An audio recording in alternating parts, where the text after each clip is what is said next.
वास्ता, अब तुम्हारा मेरा एक है कारवां, तू जहाँ मैं वहाँ। तो सोनू निगम जी हमारे बीच आ चुके हैं। सर, इन आवाज़ों को सुनकर कुछ कहना चाहेंगे आप? नमस्ते आप सभी को, मुझे स्वागत अपने ऐसा किया, thank you very much for everything. Sonu sir, सबसे पहले तो कांग्रेचुलेशन, एक नई शुरुआत के लिए रेडियो के जरिए आप आ रहे हैं, क्या कुछ कहना चाहते हैं आप आज?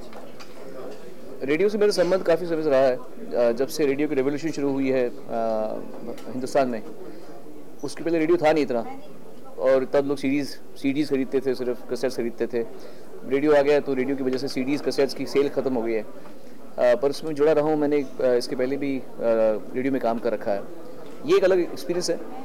इसमें मुझे लोगों को सुनने का मौका मिलेगा। शक्ल से इंसान इम्प्रेस नहीं होगा, सिर्फ और सिर्फ ऑडियो से इम्प्रेस होगा, तो ये अपने आप में एक अलग अनुभव होना चाहिए। क्या कुछ डिफरेंट दिखता है आपको रेडियो और फीचर शोज में, क्या कुछ डिफरेंट लगता है? एक बात तो है कि इसमें ड्रामा नहीं होगा, जो कि बहुत ज़रूरी है। अगर सही मायने में सही कलाकार को परखना है तो उसके ड्रामे से दूर बचना पड़ेगा। वो क्या ड्रामा कर रहा है, मैं कितना गरीब हूँ, मैं कितना अमीर हूँ, मेरी माँ बीमार है, या मेरी टांग टूटी हुई है, मेरी आँख फूटी हुई है, या मैं मरने वाला हूँ, या मेरे को छोड़ के भाग गई है, या मतलब जो भी, ये चीज़ें अलग हैं। क्योंकि देखिए, कहानी हर इंसान की ज़िंदगी में होती है। मैं ये नहीं कह सकता कि मेरी कहानी आपसे ज़्यादा अच्छी है, आपकी भी कहानी होगी। उस कहानी को अगर मैं सुनूंगा तत्परता से, तो शायद मुझे आपकी कहानी में मर्म समझ में आएगा कि यार इस आदमी ने ज़िंदगी क्या जी होगी। तो हर इंसान की कहानी में, कहानी अलग चीज़ है, टैलेंट अलग चीज़ है।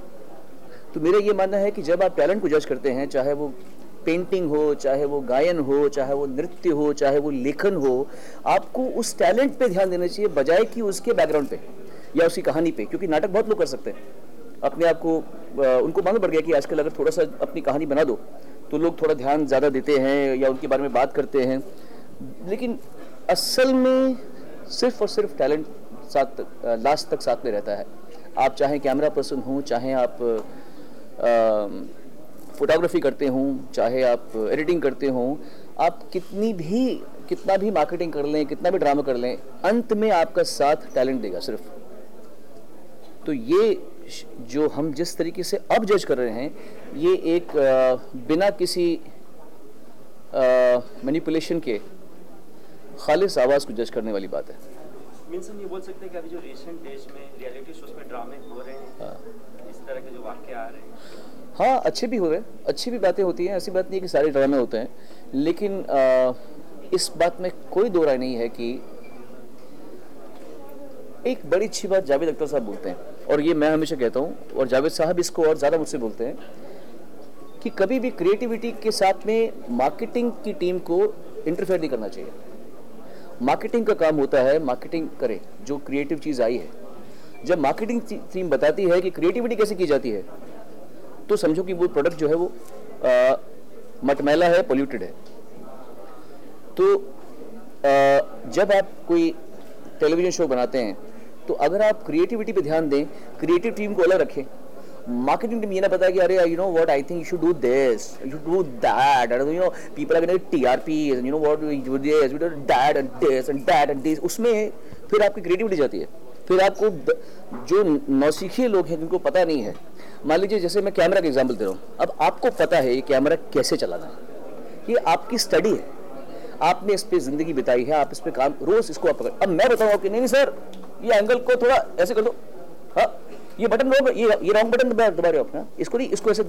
आपको क्या लगेगा कि यार ये हमारा काम, ये हम इसको ज़िंदगी में जीते हैं, हम इसे रोटी कमाते हैं, हमने इस पर स्टडी करी, हमारा परिवार से चलता है, और ये कल का आदमी जिसको कैमरा उठाना नहीं आता, ये हमको बता रहे हैं, ज्ञान दे रहा है हमको। क्योंकि मैं मार्केटिंग का आदमी हूँ, तो मैं बोलूँगा कि आपको कैमरा कैसे उठाना कि हम आपको बताएंगे। तो ये फर्क हो जाता है कि जब मार्केटिंग और क्रिएटिव लोगों को नहीं बोलना चाहिए कभी मार्केटिंग कैसे करनी चाहिए, ये भी बात है। जो जिसका एक्सपर्टीज है वो वैसे बोले। तो मैंने देखा है कि टेलीविजन शोज में होती है, मैनिपुलेशन होती है।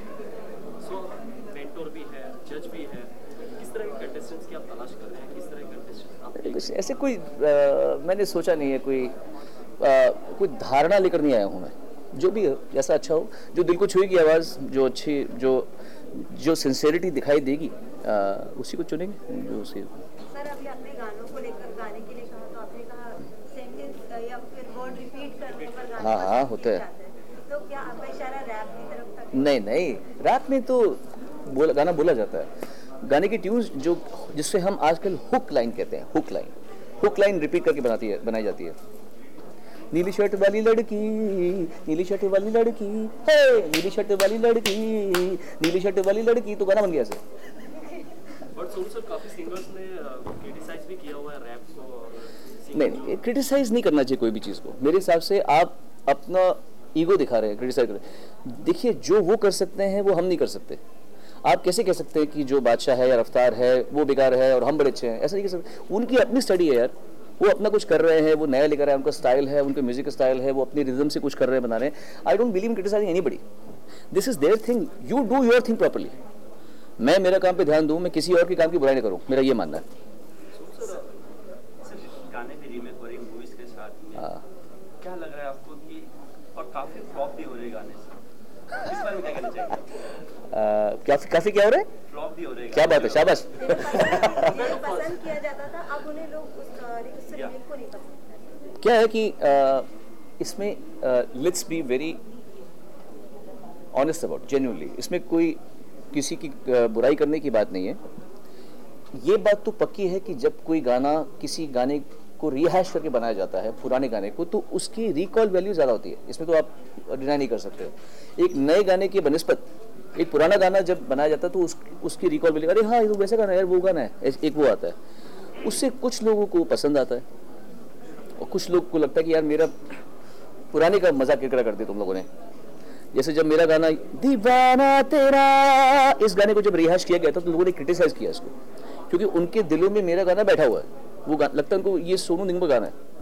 फिर किस कदर प्यार है मुझे हम सफर, इस गाने को भी कोशिश की गई कि दीवाना एल्बम को तोड़ के सोनू निगम से हटा के हम अपना कर लें, नहीं हो पाया। कुछ गाने लोगों के सिस्टम में बसे होते हैं, कल होना हो जैसे है, अब ये कल होना हो गाना मेरे साथ जुड़ गया है वो गाना। अब आप इसको तोड़ के बनाएंगे तो फिर शायद चल भी जाए, लेकिन मेरे हिसाब से नहीं चलेगा, क्योंकि कुछ गाने ऐसे हैं, रफ़ी साहब के कुछ गाने हैं जो हमको इतने अच्छे लगते हैं कि हम कभी उनको छेड़ेंगे नहीं। मैंने वर्जन गा रखा है, जब हम नए थे तो वर्जन गा रखा था। फिर मैंने गुलाबी आके गाया भी, वो भी हमने ट्रिब्यूट देकर गाया है, रफ़ी साहब को ट्रिब्यूट देके। ये मेरा गाना बोल के नहीं गाया था, मैं जट यमला पर मेरा गाना बोल के नहीं गाया था, ये रफ़ी साहब का ही गाना है। हमने उस रफ़ी साहब जिंदा नहीं है तो हमने गा दिया, ये सोच के किया। It is not like I have snatched, अब ये गाना मेरा हो गया, ऐसा नहीं है।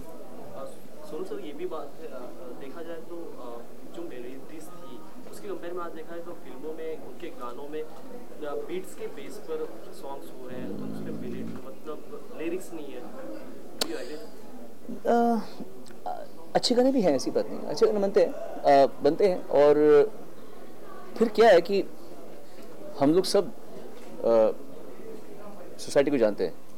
आजकल ज़्यादातर लोग पार्टीज़ में गाने चलाते हैं, है ना, या सोशल गैदरिंग में कहीं दारू पी रहे हैं, उनको बड़ा मज़ा आ रहा है ना, दारू पी गाने मजा आ रहा है ना, तो वो भी एक चक्कर है, उसकी वजह से गाने वैसे बनते हैं। बट या म्यूज़िक कंपोजर्स को छूट नहीं है मेरे ख्याल से, लिरिक्स राइटर को छूट नहीं है, किससे गवाना है ये भी छूट नहीं है, कौन गाना बनाएगा ये भी छूट नहीं है इतना। तो ये एक थोड़ा माहौल बदला हुआ है, but you know we have to accept the change and work things around us. So मैं थोड़ा पॉजिटिव किस्म का आदमी हूँ, ऑप्टिमिस्ट आदमी हूँ, तो हो जाएगा, ठीक हो जाएगा ऐसी बात। अगर सिंगर की बात करें इससे थोड़ा हटके मुन्ना जी के बारे में क्या कहना चाहेंगे? अरे सब सिंगर अरे मुझे दुख हुआ, जिनके मिल का पत्थर साबित हुए गाना जो हिट हुए हैं, उनकी फिल्में हिट हुई हैं, उनको आज पहचाना जाता है एक सिंगर की वजह से, वो लोग भी वहाँ पे नहीं पहुँचे, गुमनामी की जिंदगी जी रहे थे मुन्ना जी। आप उनकी हाँ, मैं मुन्ना अजीज साहब, आपने मेरी वीडियो देखा था जो मैंने वीडियो डाल देखा था आपने? नहीं देखा। मैं बहुत रोया उस दिन, बहुत रोया था। और अब किसी ने क्यों नहीं ट्वीट किया, किसी ने क्यों नहीं फेसबुक पे लिखा, कोई उनके उसमें क्यों नहीं आया। मेरे तो शो था, मैं नहीं आया, पर क्योंकि मैं घर पे गया था, उसी रात को मैं घर पे गया, उनकी वाइफ से मिला, उनकी बेटी से मिला, बहुत रोए हम लोग मिलके सब।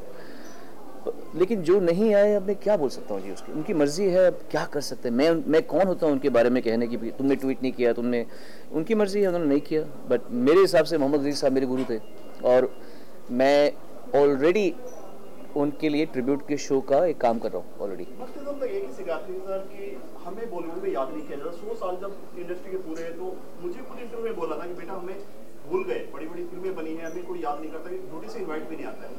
ये बात तो है। और सिंगर का कितना योगदान होता है बॉलीवुड में, अगर बात कहानी है? पता नहीं मैं क्या कह सकता हूँ, मैं खुद सिंगर हूँ, मैं अपनी बड़ाई तो नहीं कर सकता, लेकिन हाँ हर इंसान का योगदान होता है। और हम सिंगर्स को ढूंढ रहे हैं आज, जो हमारा बिग एफएम के थ्रू हम ढूंढ रहे हैं, वो इसलिए ढूंढ रहे हैं क्योंकि सिंगर की कोई वैल्यू होगी तभी ढूंढ रहे हैं, है ना।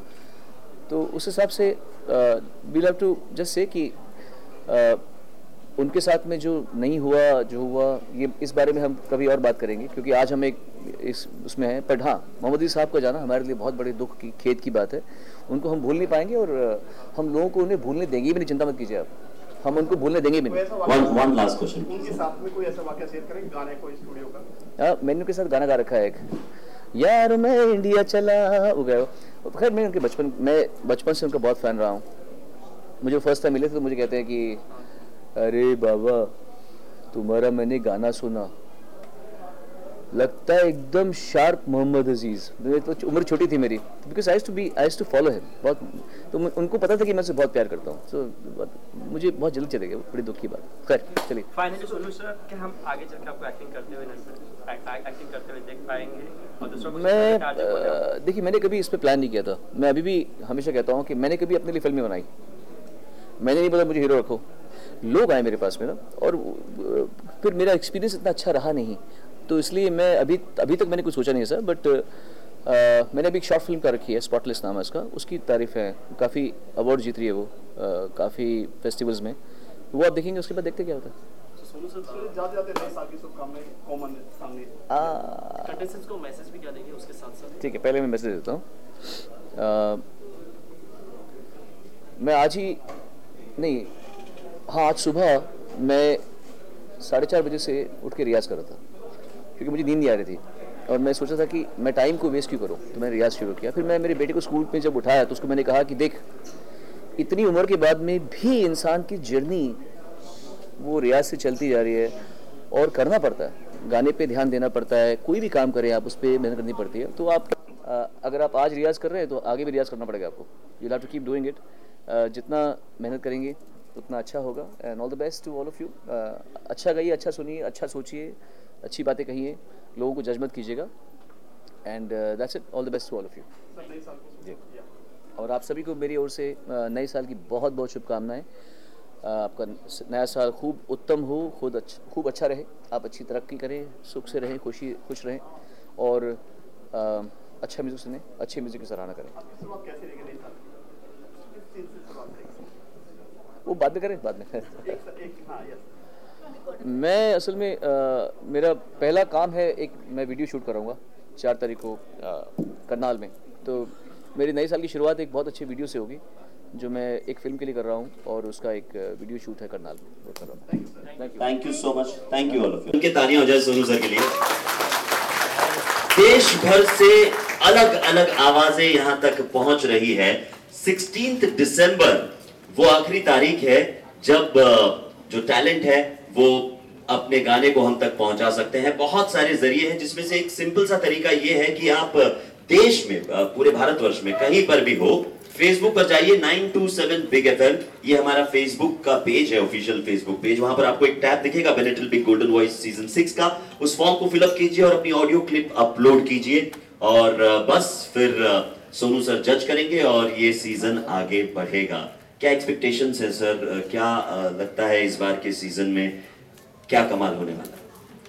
रेडियो में होने वाला मेरे ख्याल से ये एकमात्र एब्सोल्युटली कॉन्टेस्ट है जी, और इसकी पहली दफ़ा इसका मैं हिस्सा बन रहा हूँ मेरे। जी जी जी।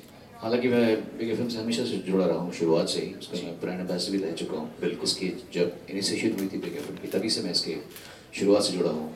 तो अच्छी बात है। मैं देखूँगा कि मेरे ख्याल से हर जनरेशन में जो इंसान इवॉल्व होता है, एवोल्यूशन के हिसाब से इंसान तरक्की करता है, क्योंकि उसके पास में रेफरेंस पॉइंट्स होते हैं। तो हमारे लिए रेफरेंस पॉइंट थे रफ़ी साहब, लता जी, आशा जी, किशोर कुमार जी, मुकेश जी, मन्ना डे साहब, हेमंत कुमार जी, तलत महमूद जी, फिर गज़ल गायकों में से कितने लोग थे जिनको सुने, क्लासिकल में हमने सुना। तो हमने एक तरफ म्यूज़िक को समझा और आगे तक लेकर आए। फिर हमको सुन के बहुत लोग और आगे आए हैं जो उनको और सुनने को मिलता है, मौका मिलता है। सो सबका इंटरप्रिटेशन बदलता रहता है ना। और मैं ये नहीं मानता कि कोई भी जनरेशन किसी से बेटर है, ये भी नहीं मानता कि पुराने बेटर है या नया बेटर है।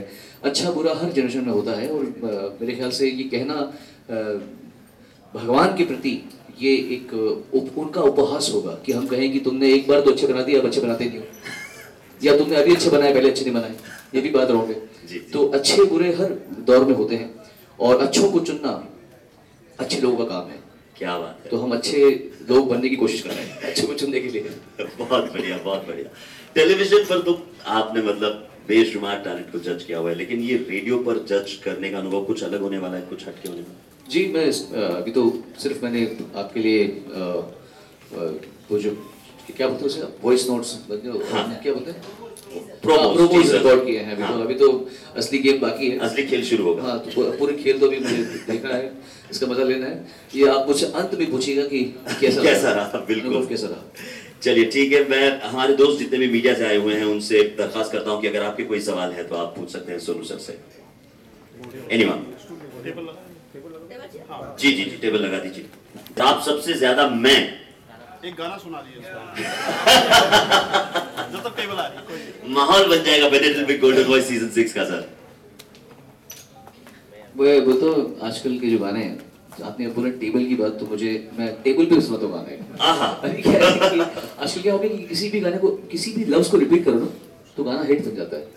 वो तो टेबल पे माइक पड़े हैं, टेबल पे माइक पड़े हैं, टेबल पे माइक पड़े हैं, table table table table table पे माइक पड़े हैं, टेबल पे माइक पड़े हैं, टेबल पे माइक पड़े हैं, टेबल टेबल टेबल, समझिए वैसे करके बन जाता है। बस आपने वर्ड रिपीट कर लिए, 3-4 बार वर्ड रिपीट कर लिए और टेबल पे माइक पड़े हैं, कुछ भी कर सकते हैं। हमारे टेबल तो आ गया आपका। जी जी, गाना बस ही होगा, पहले बात कंटेस्टेंट्स भी सुन रहे हैं, उनको टिप मिल गई है।